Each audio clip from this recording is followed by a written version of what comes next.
Europe 1, il est 6h47. Série noire dans le massif du Mont-Blanc. 3 nouvelles victimes ce week-end, moins d'une semaine après la mort de 6 alpinistes.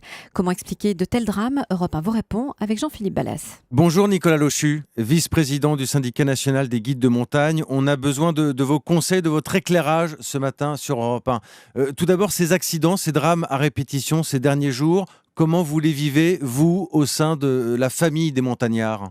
Alors, tout d'abord, les deux accidents que vous relevez maintenant ne sont pas à mettre en relation l'un et l'autre.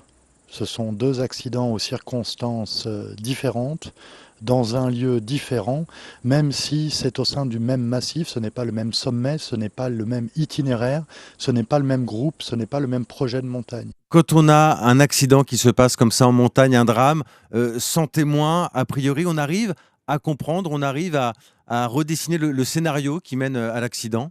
Ce sera très difficile de connaître les circonstances précises d'un tel accident, parce qu'il n'y a pas de témoin fiable. J'entends par témoin fiable un secouriste du peloton de gendarmerie de haute montagne ou un guide de haute montagne. Et là, ce n'est pas le cas. Donc non, nous ne connaîtrons pas plus que ce qui a été communiqué officiellement, c'est-à-dire visiblement une chute due liée à une rupture de corniche. Est-ce que ça veut dire qu'on arrive malgré tout à tirer les enseignements d'un accident ou que c'est peine perdue finalement en montagne? Eh bien, les enseignements d'un accident, c'est un renforcement au sein de la profession des actions de prévention dans la formation initiale des guides, mais aussi au cours de leur carrière. Et au-delà de ça, il n'y a pas d'autres enseignements à tirer, il n'y a pas d'interprétation à faire de cet accident. Ce week-end, l'accident s'est déroulé sur un itinéraire qui est fréquenté par plusieurs dizaines de milliers de personnes chaque année. Et pour la plupart de ces personnes qui empruntent cet itinéraire, c'est synonyme d'abord de plaisir. Est-ce qu'il y a trop de gens sur ce sentier? Il n'y a aucun lien aujourd'hui entre l'accident de l'Aiguille du Midi et une hypothétique surfréquentation de l'itinéraire. Comment on évalue le niveau d'un alpiniste, Nicolas Lochu? Est-ce que c'est comme en plongée sous-marine, on a des paliers, on a des étapes très précises?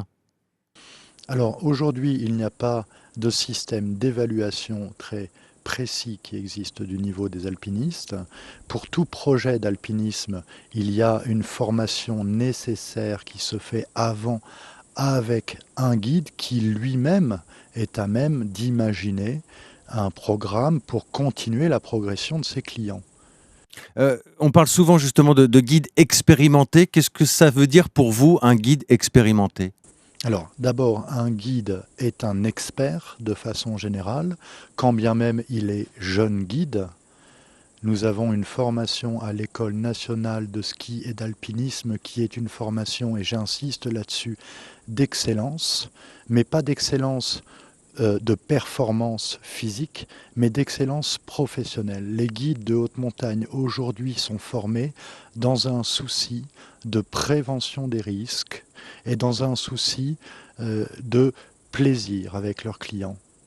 Le guide concerné par l'accident à l'Aiguille du Midi était un guide qui travaillait avec ce métier-là essentiellement depuis 28 ans.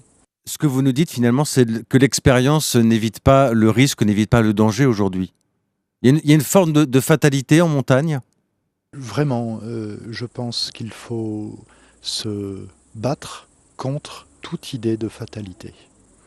Il y a un milieu très complexe dans lequel nous évoluons et dans lequel, certaines fois, nous ne pouvons pas tout interpréter correctement en temps réel. Néanmoins, aujourd'hui, notre expertise, notre connaissance du milieu, nos formations prennent en compte de façon considérable ces réalités-là. Et nous arrivons à travailler sur des programmes de sensibilisation à l'aléatoire en montagne. Le guide est un expert de la prise de décision de tous les aléas qui font la montagne. Quelquefois, ces aléas sont très complexes à interpréter.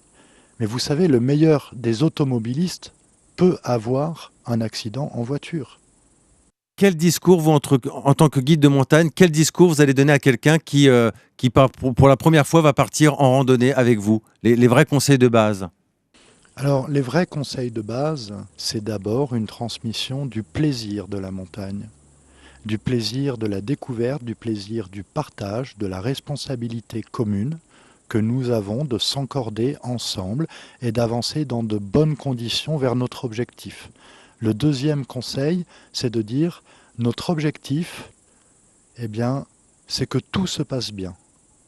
Ce n'est pas un sommet absolu. Et puis ensuite, toutes les notions de sécurité, je pense que ça doit rester le travail du guide qui n'est pas censé être un communicant là-dessus.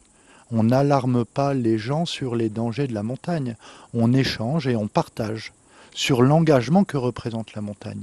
Mais bien sûr que l'on n'a pas d'intérêt à les alarmer immédiatement sur les risques éventuels et hypothétiques qui peuvent exister sur tel ou tel itinéraire, particulièrement quand l'itinéraire n'est pas dangereux.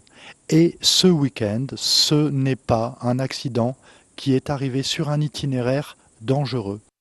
Merci beaucoup Nicolas Lochu, vice-président du syndicat des guides de montagne. Merci pour ces précisions ce matin sur Europe 1. Je vous souhaite une bonne journée.